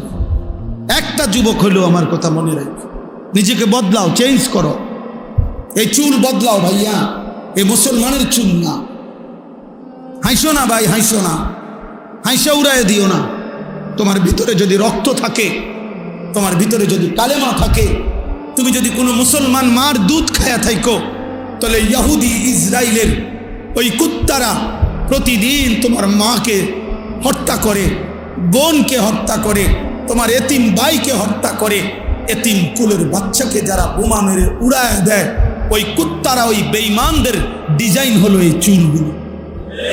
আল্লাহর কসম, খোদার কসম, এগুলো সব ইসরায়েলি মডেল, সরাসরি বেঈমানের মডেল, অন্য কোনো দেশেরও না, সরাসরি ইসরায়েলের। কেন? এটা দাজ্জালের মডেল। আল্লাহর নবী বলছে, এখানে মুসলিম শরীফের হাদিস, নবীজি বলছে দাজ্জালের পরিচয় শাবুন, যুবক, কাতাতুন, চুল হবে এলোমেলো। হাদিস, ইন্নাহু শাবুন কাতাতুন আওয়ারুল আইন। নবীজি বলছে দাজ্জাল হবে যুবক, দাজ্জাল হবে এলোমেলো চুলওয়ালা, দাজ্জাল হবে বামচোখ তেরা। তাইলে আল্লাহ রসুল বলছে দাজ্জালের চুলের ব্যাপারে, নালে নবী আলাদা বললেন কেন? আর একেবারে ইহুদিদের সমস্ত কিতাবে আছে, ইহুদি যারা এই ইসরায়েলের, এদের ধর্মীয় বিশ্বাস হলো দাজ্জাল খোদা। তারা, আমরা বলি দাজ্জাল, তারা উনাকেই বলে মসিহে মাউউদ, প্রতিশ্রিত যিনি আসবেন সেই মসিহ। ওরা দাজ্জালকে বলে, ওরা মনে করে উনি খোদা। এই জন্য মসজিদে আকসার এখানে উনি আসবে, মানে এই দাজ্জাল, সে এখানে বসবে, এখান থেকে ইহুদিদেরকে সাথে নিয়ে সারা পৃথিবীতে মুসলমানদেরকে হত্যা করে ইহুদি রাজত্ব কায়েম করবে। বিশ্বাস করো প্রিয় ভাই, এটা তাদের ঈমান, এটা তাদের বিশ্বাস, এটা তাদের আকীদা। এই জন্য তারা মসজিদে আকসার সীমানা ছাড়তে দেয় না। এই জন্য তারা এই জায়গাটা এভাবে মাটি কামড়াইয়া, আজকে কয়দিন যুদ্ধ চলে জানো? ৭৭ বছর। এই ছেলে শুনছো? ৭৭ বছর। 1948 সালে প্রথম এই ইসরায়েলের এই বেঈমানদের সাথে ফিলিস্তিনের মুসলমানের যুদ্ধ শুরু হয়েছে, 48 ইংরেজিতে। আজকে 2025, ৭৭ বছর গুণা। ৭৭ বছরেও তাদেরও ব্যাপক ক্ষয়ক্ষতি হয়েছে। এমনি মিডিয়াতে আসতে দেয় না আর কি, তারা এগুলো প্রচার করে না। তাদেরও ব্যাপক ক্ষয়ক্ষতি হয়েছে, কিন্তু তারা এই জায়গাটা ছাড়ে না। কেন ছাড়ে না? মসজিদে আকসার সীমানাটা ছাড়ে না তারা, গাজার সীমানা ছাড়তে চাচ্ছে না, ইসরায়েলের এই জমিন ছাড়ে না। কেন? কারণ তাদের বিশ্বাস আর কিছুদিন, আর কিছুদিন, আর কিছুদিন দাজ্জাল আসবে, সে বসবে এখানে, তাকে সাথে নিয়ে তারা সারা পৃথিবীতে ইহুদি রাজত্ব কায়েম করবে। এই ইসরায়েলের এক সময়কার প্রধানমন্ত্রী ঘোষণা দিছিল, মুহাম্মদের ওই মদিনা এটা আমাদের জায়গা। জানো মিয়া? হ্যাঁ, তাদের বিশ্বাস এটা। কারণ ওইখানে 3টা ইহুদি গোত্র ছিল মদিনাতে, বনু নজির, বনু কুরাইজা, বনু কাইনুকা। নবীজি সাল্লাল্লাহু আলাইহি সাল্লাম নবীজির হায়াতে যুদ্ধ করে সাহাবীদেরকে নিয়ে এই 3টা ইহুদি গোত্রকে আমাদের নবী মদিনার থেকে বিতাড়িত করছেন। এই জন্য তাদের ওই কথা মনে আছে। তাদের বিশ্বাস, তাদের পূর্বপুরুষ কই ছিল? মদিনায় ছিল, এটা তাদের জায়গা, খায়বার তাদের এলাকা, তাদের দাবি। এই জন্য তারা গোটা আরব বিশ্ব বিজয়ের স্বপ্ন দেখে। তাহলে এই যুদ্ধ দোস্ত ফিলিস্তিন আর ইসরায়েলের যুদ্ধ না, এটা ঈমান এবং কুফরের যুদ্ধ। সারা পৃথিবীর মুমিন একদিকে, সারা পৃথিবীর বেঈমান একদিকে। হ্যাঁ, এটা হলো স্যাম্পল, শুধু ইসরায়েল আর ফিলিস্তিন স্যাম্পল চলতেছে। এই যুদ্ধ, এই সংগ্রাম সারা পৃথিবী ছড়াবে, সারা পৃথিবী। যেদিন ভারত পাকিস্তানকে আক্রমণের হুমকি দিছে এই কাশ্মীর ইস্যুতে, সাথে সাথে 1 ঘন্টা লাগে নাই, ইসরায়েলের কুত্তায় ওইখান থেকে ঘোষণা দিছে, আমরা তোমার পাশে আছি। হ্যাঁ হ্যাঁ, 1 ঘন্টার ভিতরে ঘোষণা দিছে। যখন পাকিস্তান আপনার বিজয় হয়েছে, ভারতকে সোজা করে ফেলছে, ঘাড় নামায় দিছে, তখন ওই বুড়া শয়তান আমেরিকার এই বুড়া গিয়া এখন আরব বিশ্বে টোটো টোটো করে ঘুরতেছে। সব বোঝো না, অগরে একটা ফিনিশিং দিছে আর কি, এটা লেফট দিয়ে আছে। সারা বিশ্ব রাজনীতির হিসাব একটাই, যে আগামীর সময়টা ঈমান আর কুফরের যুদ্ধ। এই জন্য সেদিন যদি তুমি ঈমানদার হইতে না পারো, তোমার এই চুল তোমারে নাফরমানদের দলভুক্ত করে দিবে। তোমার এই ধারাবাহিক নামাজ না পড়া তোমারে নাফরমানদের অন্তর্ভুক্ত করে দিবে। তুমি পারতা না ভাইয়া দুইটা স্লোগান দেওয়া আর ঈমানের দাবিতে কলিজার খুন দেওয়া এক কথা না, এক কথা না। এই জন্য যুবক ভাই, ছেলেরা, বাপ, তোমার আব্বা মুসলমান, তোমার মা মুসলমান, তোমার রক্তে ইসলাম। তুমি তোমার ধর্মের সাথে এত বড় জুলুম করো না। তুমি তোমার আল্লাহকে ভুলে যেও না, তুমি তোমার রসুলকে ভুলে যেও না। নবী বলবে, উম্মত আমি সেই নবী, 23টা বছর উম্মত আমি বিছানায় গাও লাগাইছি, যে দূর উম্মতের ফিকিরে দাঁড়িয়েছিলাম তার চাইতে কোটি গুণ বেশি। আমি শুইছি কম উম্মত, আমি কাঁদছি বেশি। এমনও দিন গেছে, আম্মা জান আয়েশা বলছে, হাদিসের মধ্যে আছে, আম্মা জান আয়েশা বলছেন রাদিয়াল্লাহু তাআলা আনহা, নবীজির স্ত্রী বলছেন, আমি নিজ চোখে দেখছি এশার নামাজের পরে নবী আয়েশা শুইছে, আমার পাশে শুইছে। একটু পরেই দেখছি উনি দাঁড়ায় গেছেন, আর দাঁড়াইয়া এক দাঁড়ানোতে আর রুকুও দেয় নাই, সেজদাও দেয় নাই। হযরত আয়েশা বলেন, আমি দেখলাম এক দাঁড়ানোতে চোখের পানি ফেলতেছেন আর উম্মতের জন্য কাঁদতেছেন আর আল্লাহর কাছে দোয়াই করতেছিলেন। হযরত আয়েশা রাদিয়াল্লাহু তাআলা আনহা বলেন, আমি মনে মনে ভাবলাম যে আজকে আমি ঘুমাবো না, আমি দেখব নবী আমার কতক্ষণ জেগে থাকে। হযরত আয়েশা বলেন, খোদার কসম, বেলালের ফজরের আজানের সময় হয়েছে, আল্লাহর নবীকে তখনও দেখি দাঁড়ায় গেছে। কেমনে ভুলে গেলা জোয়ান? এমন রসুলকে কি ভোলা যায়? এমন নবীর ভালোবাসা 2টা জিলাপি, এমন নবীর ভালোবাসা 1 প্যাকেট বিরিয়ানি। ইনসাফ এটা? এটা বুঝি কথা হইল? ধাক্কাধাক্কি করে, ঢালাঢালি করে, নবীর ভালোবাসায় দলাদলি করে। আরে বেটা ইনসাফ বলো বেটা। রাসূলুল্লাহ সাল্লাল্লাহু আলাইহি সাল্লামের 23 বছরের এই মেহনতের বিনিময়ে তো হযরত আয়েশা রাদিয়াল্লাহু তাআলা আনহা বলেন যে, জগৎবাসী শুনো, আমি দেখছি সারাটা রাত তিনি উম্মতের জন্য কাঁদছেন। হাত্তা তাওয়াররামাত কাদামাহু, 2টা পাও, কদম 2টা পাও, তাওয়াররামাত মানে হলো ফুলে ফুলে গেছে, 2টা পাও ফুলে ফুলে গেছে।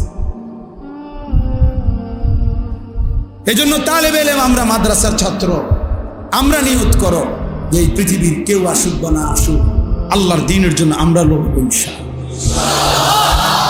কলিজার এক ফোঁটা থাকতে আমরা ইনশাআল্লাহ কোরআন বিরোধী, সুন্নাহ বিরোধী, ইসলাম বিরোধী কোন কাজ বাংলাদেশে বাস্তবায়ন হতে দেওয়া হবে না ইনশাআল্লাহ।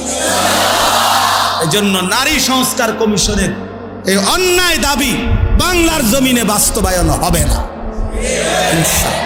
এদেশের কওমি মাদ্রাসার তালেবে ইলম এখনো বেঁচে আছে, হেফাজতে ইসলাম এখনো আছে। এদেশের লক্ষ লক্ষ উলামায়ে কেরাম কলিজার খুন দেবে প্রয়োজনে, কিন্তু আল্লাহর জমিনে, বাংলার জমিনে কোরআন সুন্নাহ বিরোধী নাস্তিকদের দোষের কোনো আইন বাংলাদেশে বাস্তবায়ন হবে না ইনশাআল্লাহ। বাংলাদেশে উলামা বিদ্বেষী যে কেউই সে নিশ্চিত ইনশাআল্লাহ বেইজ্জতি হবেই হবে, হবেই হবে, হবেই হবে, হবেই হবে ইনশাআল্লাহ। এজন্য কিশোরগঞ্জের এক বেয়াদব নেতা নামের এক বেয়াদব, ফজলুর রহমান নামের এক পাগল, এক মাতাল বাংলাদেশে উলামায়ে কেরামকে বিদ্রুপ করছে। এই বেয়াদব ইনশাআল্লাহ প্রকাশ্য জমিনে বাংলাদেশে বেইজ্জতি হবেই হবে ইনশাআল্লাহ। এই বেইজ্জতি, ওই বেয়াদব বাংলাদেশের উলামায়ে কেরামকে প্রচণ্ডভাবে বিদ্রুপ করছে। আমরা নারী সংস্কার কমিশন কোরআন সুন্নাহ বিরোধী প্রস্তাব পেশ করছে, আমরা এটার বিরোধিতা করলাম কেন? তার গাও জ্বলছে, যে তসলিমা নাসরিনের লাগা মায়া দেখায়,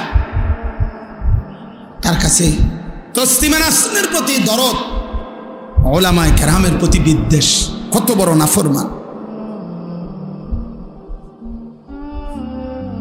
এই জন্য যুবক ভাই, আমার কথা আমি লম্বা করব না, আমি এটা বুঝাইতে চাই যে আল্লাহর নবী সাল্লাল্লাহু আলাইহি ওয়াসাল্লাম অনেক কষ্ট করে 23টা বছর নবী সাল্লাল্লাহু আলাইহি সাল্লাম হাসরের ময়দানে নবীজি উম্মতের আমলনামা দেখবে। ভাইয়া, আমলনামা দেখবে, নবীজি দেখবে।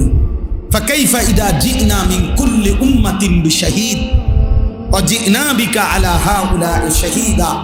এই আয়াতের তাফসীরের মধ্যে আছে সূরা নিসা। নবী সাল্লাল্লাহু আলাইহি ওয়াসাল্লামের সামনেও উম্মতের আমলনামা উন্মোচিত হবে, নবীজি দেখবেন, তোমারও আমারও। তো নবী যখন দেখবেন, আহা, আমার উম্মত সেই উম্মত যার আমলনামার মধ্যে 365 দিনের এক বছরে কোনো দিন ফজরের নামাজ পড়ে নাই। আল্লাহর নবী বললেন, উম্মত, এটা কি আমলনামা? আমার 23 বছরের চোখের পানি, আমার তায়েফের রক্ত, আমার দান দান শহীদ করা উহুদের রক্ত, আমি ক্ষুধার কষ্টে পেটে 2টা পাথর বাঁধছিলাম, আমি রক্তের উপরে উহুদের প্রান্তরে গড়াগড়ি খাইছিলাম, তাইলে আমার এই রক্ত, চোখের পানি, ক্ষুধার কষ্টের বিনিময়ে এই আমলনামা? দিন রাত নারী, ছবি, মদ, জুয়া, জিনা, ব্যভিচার, সুদ, ঘুষ, হারাম উপার্জন, এর জন্য আমার এত কান্না? বলো ভাই, কি জবাব হবে? বাবারা বলেন, কি জবাব দেবেন? 30 বছর যিনি সুদ খাইতেছেন, আপনি কেমনে দাঁড়াইবেন?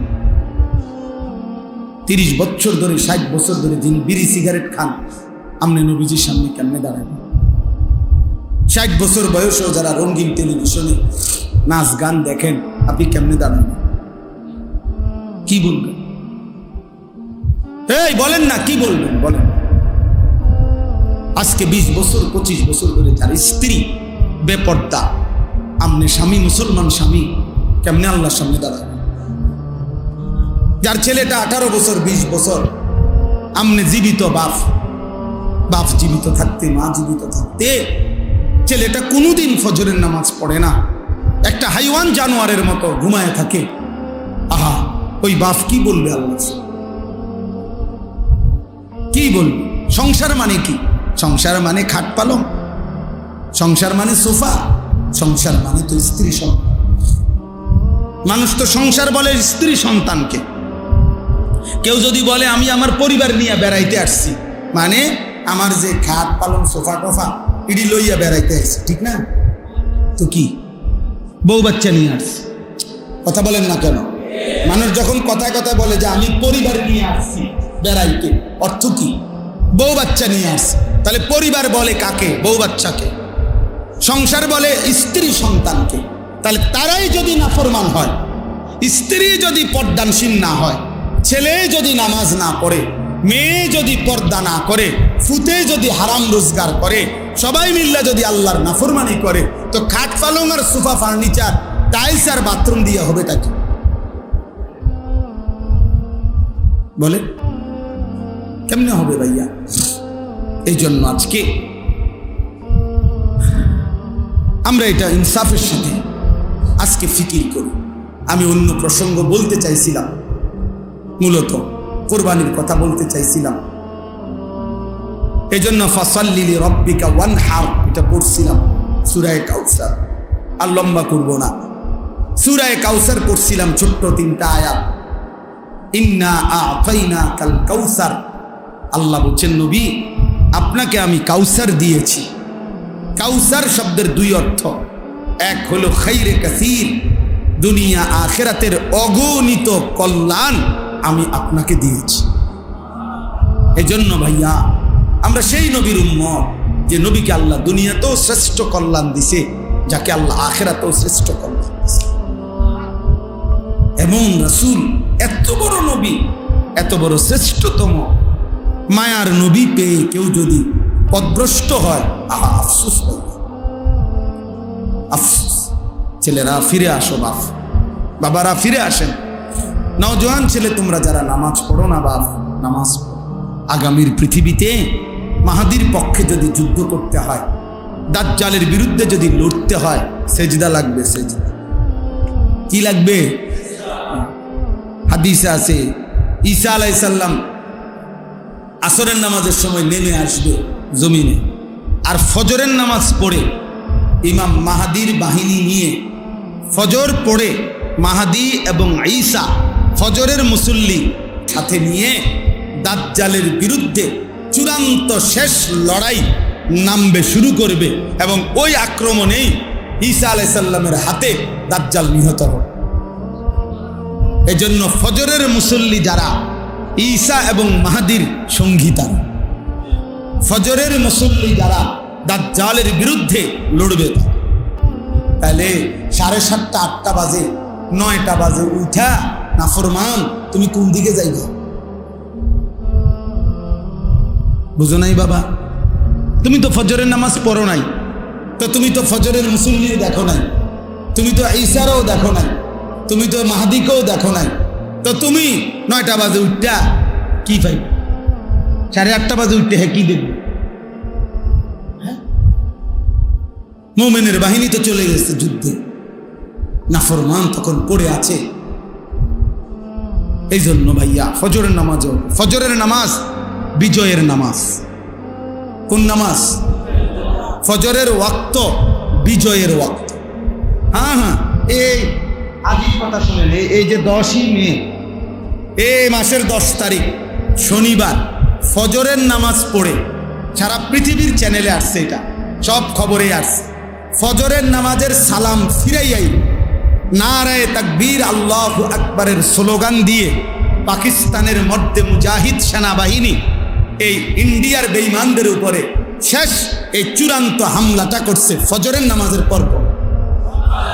হ্যাঁ, আমি নিজে দেখছি ফজরের এই দিনকার শেষ ঘটনা এটা। ঠিক 3 ঘন্টা লাগে নাই, বললাম না আমেরিকার বুড়া আব্বা, হ্যাঁ আমেরিকার বুড়া মিয়া ইন্ডিয়ায় ফোন দিছে, থাইমালাও ছাড়তা না, উড়াইয়া লাইব উড়াইয়া। হ্যাঁ, দোনো বুড়া ঠান্ডা হয়ে গেছে। মোদি বেইজ্জতি হয়েছে, ইনশাআল্লাহ নেতানিয়াহুও বেইজ্জতি হবে। ইমানের বিজয় হবেই হবে, জিতবেই ফিলিস্তিন ইনশাআল্লাহ, হারবেই ইসরায়েল, হারবেই ইসরায়েল। এজন্য এটা জরুরি। আল্লাহ তাআলা বলছেন, বন্ধু ইন্না আ'তাইনাকাল কাউসার, দুনিয়ার অসংখ্য কল্যাণ আর শ্রেষ্ঠত্ব আমি দিয়েছি আপনার, আখিরাতের কল্যাণ দিয়েছি। হাউজে কাউসার এরপরে দ্বিতীয় অর্থ হলো হাউজে কাউসার মানে জান্নাতের একটি নহর, যেটা হাসরের মাঠে আল্লাহ তাআলা আমাদের নবীর জন্য স্থাপন করবেন। জান্নাত থেকে এই নহরের পানি আসবে, আর আল্লাহ নবী সাল্লাল্লাহু আলাইহি সাল্লাম হাউজে কাউসারের ওই পারে দাঁড়িয়ে ইমানদার উম্মতকে ওই হাউজ থেকে পানি পান করাবেন। এইটা ইন্না আ'তাইনাকাল কাউসার। আমার মনে আছে আরো অনেক লম্বা, আমি আমাদের খতিবে আজম মুনাজিরে জামান আল্লামা নুরুল ইসলাম ওলিপুরি দামাত বারাকাতুহুমুল আলিয়া হযরতের জবানে ছোটবেলায় ছাত্র জীবনে কুমিল্লা চক বাজারে একটা মার্কেটের সামনে মাহফিল হয়েছে, ওইখানে ওনার মুখে এই সূরা কাউসারের ওয়াজ শুনেছি ছাত্র জীবনে। তো আল্লাহ তাআলা বললেন যে বন্ধু আমি আপনাকে হাউজে কাউসার দান করলাম, সেটা শ্রেষ্ঠতম একটা জান্নাতের নহর। নবীজি বলেন আমার উম্মতকে আমি সেখান থেকে পানি পান করাবো। হাউজে কাউসারের পারে এত বেশি পরিমাণ পাত্র থাকবে, গ্লাস পেয়ালা, নবীজি বলেন আসমানের তারকার চাইতেও বেশি। তো আল্লাহ নবী সাল্লাল্লাহু আলাইহি সাল্লাম বলেন আমি আমার উম্মতকে পান করাবো। কিন্তু ফেরেশতারা আমার বহু উম্মতকে ফেরেশতারা বাধাগ্রস্ত করবে, মানে আটকাইয়া দিবে লাইনে পথেই। তা আমি দেখব আমার উম্মতকে ফেরেশতা আটকাইয়া দিছে। খোদার কসম বাপ, এই যেই হাদিসে হাউজে কাউসারের কথা, ওই হাদিসেই এটা আছে। নবীজি বলেন, আমি তখন ফেরেশতাদেরকে ডাক দিয়ে বলবো, ফেরেশতারা ও তো আমার উম্মত, ওরে বাধা দিলা কেন? তখন ফেরেশতারা বলবে যে ইয়া রাসূলুল্লাহ, আপনি জানেন না, ইন্নাকা লা তাদরি মা আহদাসু বা'দাক, আপনার পরে এরা কি করেছে? আপনার দিন বিকৃত করে দিয়েছে, আপনার 23 বছর ভুলে গেছে, আপনার সুন্নাত, আপনার জিন্দেগি, আপনার চেহারা, আপনার আখলাক, আপনার সিরাত, আপনার সুরাত সব কিছু তারা উল্টা করে ফেলেছে, বিরোধিতা করেছে, এর উল্টা করেছে, নিজের মন মতো জিন্দেগি চালাইছে। এই জন্য আমরা বাধা দিলাম। তো আল্লাহর নবী বলবেন, সোহকান সোহকান লিমান গায়্যারা বাদি, দূর হবে ঈমান, যা নাফরমান উম্মত বের হ, তোদের জন্য আমি 23 বছর কাঁদছি, বিনিময়ে 23 বছর কাইন্দাও যেহেতু তোদের মন গলাইতে পারলাম না, তো আজকে যা, দূর হ, আমার সুপারিশও লাগবে না, হাউজে কাউসারেরও পানি লাগবে না, যা যা বেটা সর। সেদিন বুঝবা দোস্ত, কাছে আইসা নবীজিকে দেইখা যখন বিতাড়িত হয়ে যাবে, তখন কি পরিমাণ কলজাটা ছিঁড়ে যাবে, তখন সে বুঝবে, হায় এত বড় হাসরের ময়দানে আজ আমার কোনো আশ্রয় না। ফামালিজ জালিমিন মিন আনসার, রব্বুল আলামিন বলেন, সেদিন জালেম আর কোনো সাহায্যকারী পাবে না। فإذا نفخ في الصور فلا أنساب بينهم يومئذ ولا يتساءلون। রব্বুল আলামিন বলেন, ইসরাফিল যখন ফু দিবে, হাসরের মাঠ যখন কায়েম হবে, কোটি কোটি মানুষ যখন দাঁড়াবে, সেদিন কেউ কাউকে বংশের পরিচয় দিবে না। ফালা আনসাবা, নসব মানে বংশ, আত্মীয়তার সম্পর্কের কোনো পরিচয় দিবে না। ওয়ালা ইয়াতাসাআলুন, কেউ কাউকে ভালো মন্দ কিছুই জিজ্ঞেস করবে না। হাদিসের মধ্যে আছে, আল্লাহর নবী বলেন, ইব্রাহিমের মতো নবী তার সন্তান ইসমাইলকে দেখবে, কিন্তু একবারও ডাকবে না। ইয়াকুব নবীর মতো নবী ইউসুফকে দেখবে।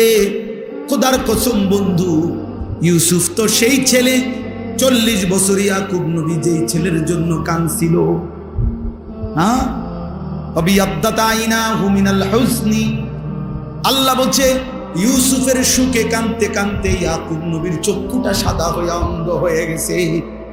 সেই ইয়াকুব নবীও ইউসুফকে দেখে একবারের জন্য ডাকবে না।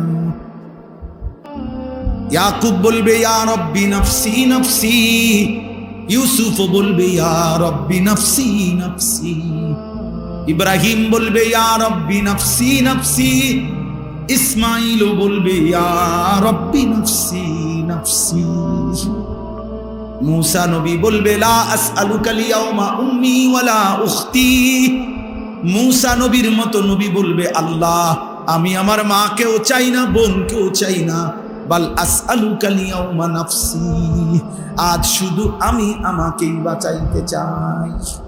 তুমি কে, আমি কে? হ্যাঁ, আল্লাহ আমাদেরকে বুঝ দান করেন। ফাসাল্লি লিরাব্বিকা ওয়ানহার, আল্লাহ তাআলা বলেন, অতএব বন্ধু, হাউজে কাউসারের মতো নিয়ামত দিলাম, দুনিয়া আখিরাতের কল্যাণ দিলাম, অতএব যাকে আমি আল্লাহ তাআলা বড় কোনো নিয়ামত দেই, তার উচিত 2টা কাজ করা। 1, আমি রবের জন্য নামাজ পড়া, 2, আমার জন্য কুরবানি করা। এজন্য যাকে আল্লাহ নিয়ামত দেয় তার উচিত আল্লাহকে সেজদা করা, যাকে আল্লাহ নিয়ামত দেয় তার উচিত আল্লাহর পথে সম্পদের কুরবানি করা। ইন্না শানিআকা হুয়াল আবতার, নবীজির শেষ ছেলেটা যখন মারা গেছে, মক্কার কিছু কাফের বলছিল মুহাম্মদ নির্বংশ, মুহাম্মদের আর নাম নিশানা থাকবে না পৃথিবীতে। আল্লাহ বলেন, বন্ধু আমি ওয়াদা দিলাম আপনার বিদ্রুপকারী যারা, আপনার বিরোধিতাকারী যারা, তারাই নির্বংশ, তাদেরই নার নিশানা থাকবে না, আপনার নামও থাকবে, আপনার দিনও থাকবে, আপনার ফিকিরও থাকবে, আপনার মেহনতও, আপনার বংশধরও কিয়ামত পর্যন্তই থেকে যাবে। এই জন্য আজকে আর আবু জেহেল, আবু লাহাব, উতবা, সাইবা, আস ইবনে ওয়াইল এসব বেঈমানদের নাম কোনো কুত্তাও নেয়। এগুলোর নাম বংশ নাই, ঠিকানা নাই, কিচ্ছু নাই, বায়োডাটা নাই, আব্বার নাম চাচার নাম কিচ্ছু নাই, কিচ্ছু বেলে নাই। কিন্তু রাসূলুল্লাহ সাল্লাল্লাহু আলাইহি সাল্লামের খানদান হযরতে হাসানের বংশধর, হযরতে হুসাইনের বংশধর ছিল, আছে, থাকবে ইনশাআল্লাহ। এজন্য চলো ভাই, মুমিনের নামই পৃথিবীতে থাকবে, নাফরমানের নাম থাকে। আল্লাহ তাআলা আমাদেরকে বুঝ দান করেন। তাহলে কি বললাম? বললাম দুই কথা। এক নম্বর কথা হলো আমাদের প্রত্যেকের ইসলাম সংশোধন দরকার কিনা। দুই নম্বর হলো যে আল্লাহ তাআলা আমাদেরকে অগণিত নিয়ামত দিয়েছেন, এই শরীর, স্বাস্থ্য, সুস্থতা, চোখ, নাক, কান, হাত, পাও, আসমান, জমিন, চন্দ্র, সূর্য, আমার জিন্দিগির যা কিছু সব আল্লাহর দেওয়া নিয়ামত। অতএব এই নিয়ামতের শুকর হিসাবে উচিত আল্লাহকে সেজদা করা। কাকে সেজদা করা? ফাসাল্লি লিরাব্বিক, আল্লাহকে সেজদা করা, নামাজ পড়া এবং কোরবানি সহ, মানে আল্লাহর পথে নিজের সম্পদ ব্যয় করা। এই জন্য আজকে এই শেষবারের মতো আমার কিশোর যুবক ভাই, তোমাদের কাছে আমার একটা শেষ অনুরোধ, তোমরা নামাজ পড়ো। বলো ভাইয়া ইনশাআল্লাহ, বলো নওজোয়ান, বলো ইনশাআল্লাহ। একটা আমি এত বড় বুজুর্গের মাদ্রাসা, এত বড় মহান মানুষের এই মাদ্রাসা, অনেক আলেম ওলামা, তালিবে ইলম, আমি একটা আবদার করি, রাগ হইও না, শরমও পাইও না, শরমের কিচ্ছু নাই।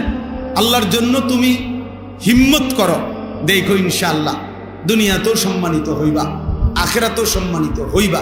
আমার একটা আবদার আছে, আবদারটা হইল তোমরা যাদের এই চুল, এই ডান দিকে বাম দিকে সামনে বড়, এই ফ্যাশনেবল চুল, তোমরা দাঁড়াইয়া বলো যে এই চুল কাইটা ফেলবা, সমান করবা, চাও বলো, যে নিয়ত করো, এক হিম্মত করো। আমি দোয়া করুন দিল থেকে ইনশাআল্লাহ। এত তালেবে ইলম দোয়া করবে, উলামায়ে কেরাম, তোমরা লজ্জার কিচ্ছু নাই, তুমি ঠকবা না ইনশাআল্লাহ, তুমি জিতবা।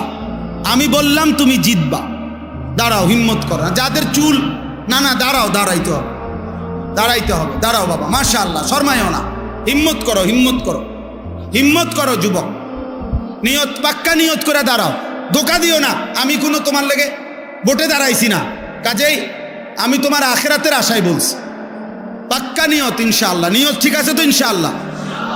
কি করবা ভাইয়া কও? চুল সোজা করবো, সোজা, বলো কি করবা?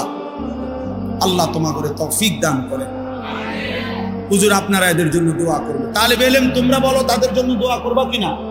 আল্লাহ তাআলা এই যুবকদেরকে আগামীর মাহাদির সৈনিক হিসাবে কবুল করে নেন ইনশাআল্লাহ। তোমরাই লড়বা ইনশাআল্লাহ। আগামীর পৃথিবী ইসলামের পৃথিবী ইনশাআল্লাহ, কোরআনের পৃথিবী ইনশাআল্লাহ। সারা পৃথিবীতে দুশ্মন নিজেদের অস্ত্র খুলে ফেলছে, আর ইমানদারও ইনশাআল্লাহ জান দেওয়ার জন্য রেডি হয়ে আছে। বিজয় আসবেই মুসলমান। আল্লাহ আমাদেরকে তৌফিক দেন। আজকের এই মজলিস আল্লাহ তাআলা কবুল করে নেন। তো এরই মধ্যে হঠাৎ করে একদিন আকাশের মধ্যে তাদের এলাকা বরাবর মেঘ জমছে। মেঘ তো বুঝেন না, সাদা চাকা চাকা যে হয়, এই মেঘ জমছে। তো যখন মেঘ জমছে তখনও নবী তাদেরকে বলছে, দেখো আল্লাহর আযাব আসবে, তোমরা নাফরমানি ছাড়ো, আগে তওবা করো, গুনাহ ছেড়ে দাও, আল্লাহর নাফরমানি ছাড়ো।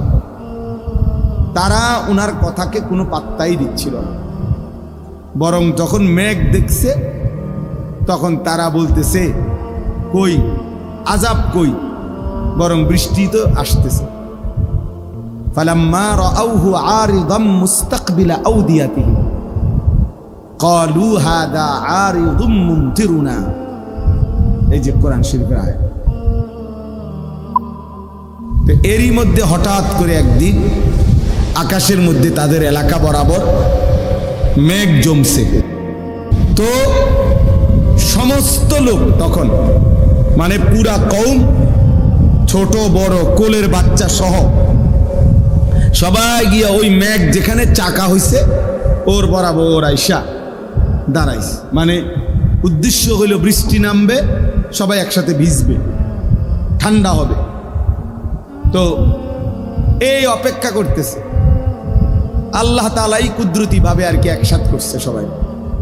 একদম পেটের বাচ্চা কোলের বাচ্চা নিয়ে আইছে সবাই, ঠিক তারাও একত্র হইছে। আর মেঘ দেখে তারা আরো হাসি ঠাট্টা করতেছে যে বৃষ্টি নামবে, আযাব আসবে না।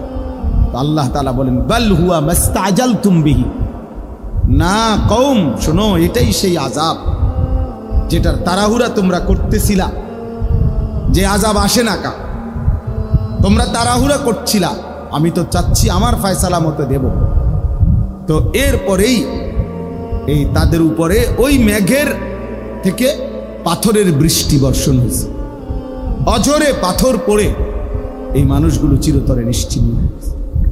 আল্লাহ তাআলা চূড়ান্ত ধ্বংস করে দিয়েছে। এই জন্য ঝড় দেখলে রাসূলুল্লাহ সাল্লাল্লাহু আলাইহি ওয়াসাল্লাম এই দোয়া করতেন যে আল্লাহ এটা যেন আমাদের বিপক্ষে না।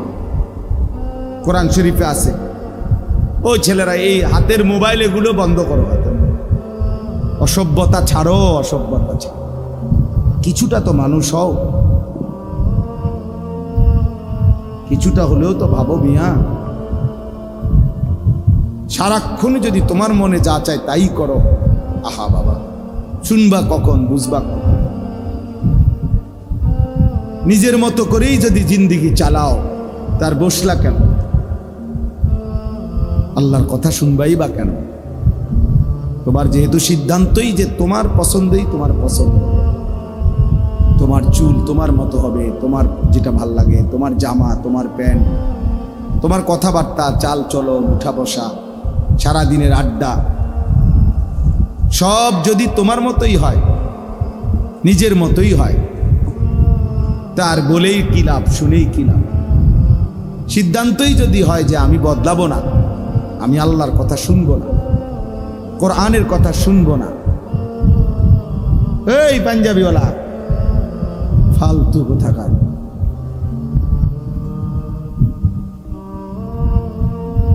ওটা একবার কোটগাঁও দিয়ে আইছেন ভিডিও। তো এই জন্য বললাম, এটা কোনোভাবেই নিজেকে কেউ যদি আল্লাহর কোরআনের দিকে, আল্লাহর কথার দিকে না ফিরায়, আন্তরিকতা না দেখায়, কোনোদিনও বদলাবে না, কোনোদিনও না, কোনোদিনও না। একটা কলস, একটা বালতি, একটা জগ, একটা গ্লাস যদি উল্টা করে, এইটার যদি আপনি উল্টা করে রাখে, তাহলে এখানে যদি আটলান্টিক মহাসাগরের সবগুলো পানিও ফেলে, তারপরে তো এটা পুড়বে না। কেমনে কেমনে পুড়বে? এটা তো উল্টা, ওই গ্লাস তো আর ভরবে না, কিন্তু পানি তো ঢালছে আটলান্টিক মহাসাগর। তাহলে বক্তা বাংলাদেশ না আকারে চীন জাপান থেকে আনলে কি লাভ? বক্তা চাঁদের দেশের থেকে আনলে কি হবে? আমাদের সিদ্ধান্ত যদি হয় আমি বদলাবো না। এই জন্য দোস্ত বলতেছিলাম, লূত আলাইহিস সালাম, এই উনার কওম এরকম আল্লাহর নাফরমানি করছিল, জিনা, ব্যভিচার, অসভ্যতায়।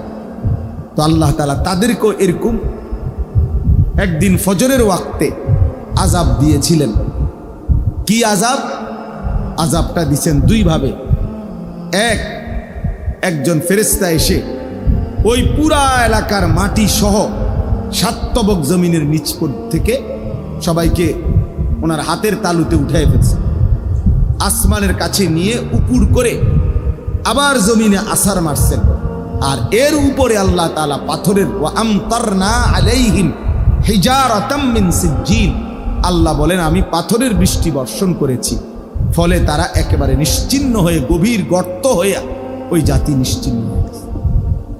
এই জন্য আফসোস করার কিছু নাই। ঠিক আছে, আমরাও বৃষ্টি চূড়ান্ত আসলে আমরাও শেষ করে দিচ্ছি। আসছি, আপনারাও আসছেন, মাহফিলের ইন্তজামও হয়েছে। আল্লাহ তাআলা যেন কবুল করে নেয়। যুবক ভাই, আমি লম্বা কথা বলা তো সুযোগ ইচ্ছা ছিল, কোনো অসুবিধা নেই। যেটুকু এক লাইন বলতে পারছি, এক লাইনই লাভ। আল্লাহর কথা বললেই লাভ, শুনলেই লাভ, যে যেটুক পারলাম। তো আমার বলা একটাই কথা, অনুরোধ আজকে তোমাদের নওজোয়ান ভাই, বিশেষ করে তোমাদের কাছে, তোমরা ইনসাফের সাথে আমার একটা কথা শুধু মনে রাখো। পৃথিবীতে এই মুহূর্তে গাজা, ফিলিস্তিনে মুসলমানদের উপরে যে নির্মম জুলুম চলতেছে, মুসলমানের রক্তে, শহীদের খুনে আল্লাহর জমিন ভেসে গেছে। মুসলমানের লাশ আকাশে উড়ে ছিন্ন ভিন্ন হয়ে যাচ্ছে। এই অবস্থায় শুধু একটা ইনসাফের কথা বলি ভাইয়া, এত রক্ত, ইমানদারের এত লাশ দেখে, শহীদ শাহাদাতের মৃত্যু দেখে একজন বিবেক যদি সামান্যতম বিবেক থাকে, এই অবস্থায় তুমি একদিকে মুসলমান জুলুমের শিকার, অত্যাচারিত সমস্ত মুসলমান নিশ্চিহ্ন করে দিচ্ছে, আর তারপরে তুমি আরেকদিকে মোবাইল, নারী, ছবি, অশ্লীলতা নিয়েই তোমার জীবন কাটতেছে। না তোমার চেহারা একটু কোনো ভাঁজ আছে, না তোমার চোখে এক ফোঁটা পানি আছে, না তোমার আল্লাহর কাছে তোমার একটু দোয়া আছে, কিছুই নাই। আহা, মুসলমান এত পাষাণ হয় না, মুসলমান এত নির্মম হইতে পারে না বাবা। এই আমার এই অনুরোধ। কাজেই মুসলমানদের এই দুর্বিষহ মুসিবতে, মুসলমানদের এই কঠিনতম বিপদে আমেরিকা আমাদের জন্য কাঁদবে না কোনোদিনও, রাশিয়া আমাদের জন্য কাঁদবে না, জাতিসংঘ আমাদের সমাধান করবে না। আমাদের আল্লাহর কাছে আমাদের সমাধান, আমাদের বিজয় আমাদের মালিকের কাছে। আজকে ৭৭ বছর, 1948 সাল থেকে এই ইসরায়েলের ইয়াহুদি কুত্তারা ফিলিস্তিনের মুসলমানদেরকে মারতেছে এক টানা ৭৭ বছর। কত বছর? 2025 পর্যন্ত তুমি ক্যালকুলেটর হিসাব করে দেখো। ৭৭ বছরে কত মিটিং, কত ফিটিং, কত বৈঠক, কত আলোচনা, কত কিছুই হয়েছে। জাতিসংঘে 1000বারও বৈঠক হয়েছে, কিন্তু এই বেঈমানরা কখনোই ফিলিস্তিন সমস্যার সমাধান করে নাই। তাহলে অতএব আলোচনা, বৈঠক এটা দিয়া হবে না। মুসলমানের সমাধান আল্লাহর কাছে।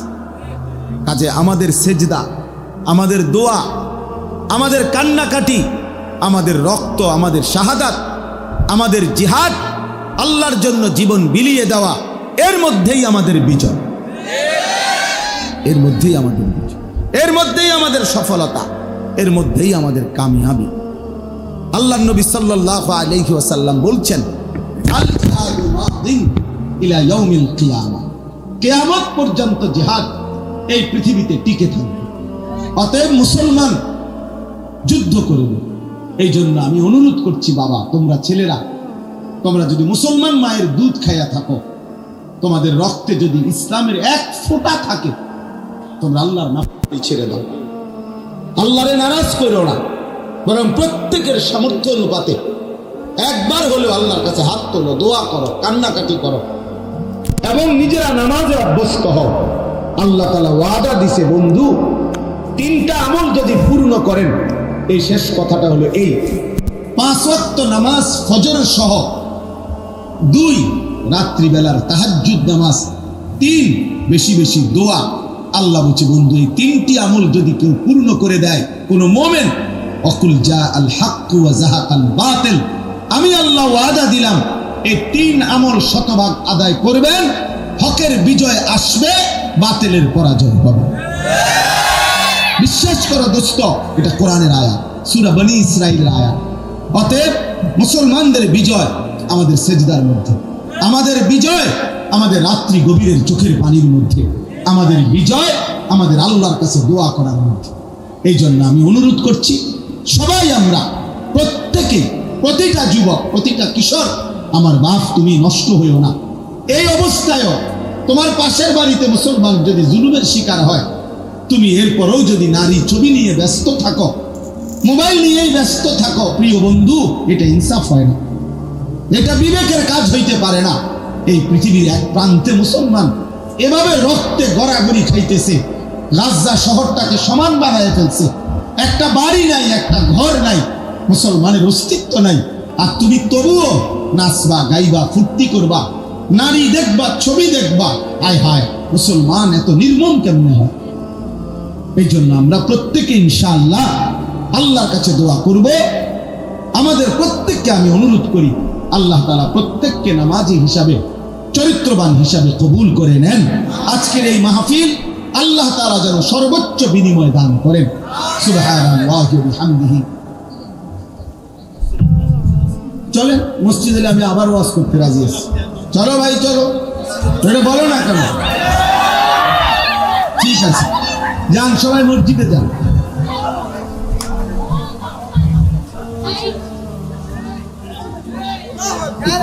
মসজিদে যান, ভালো।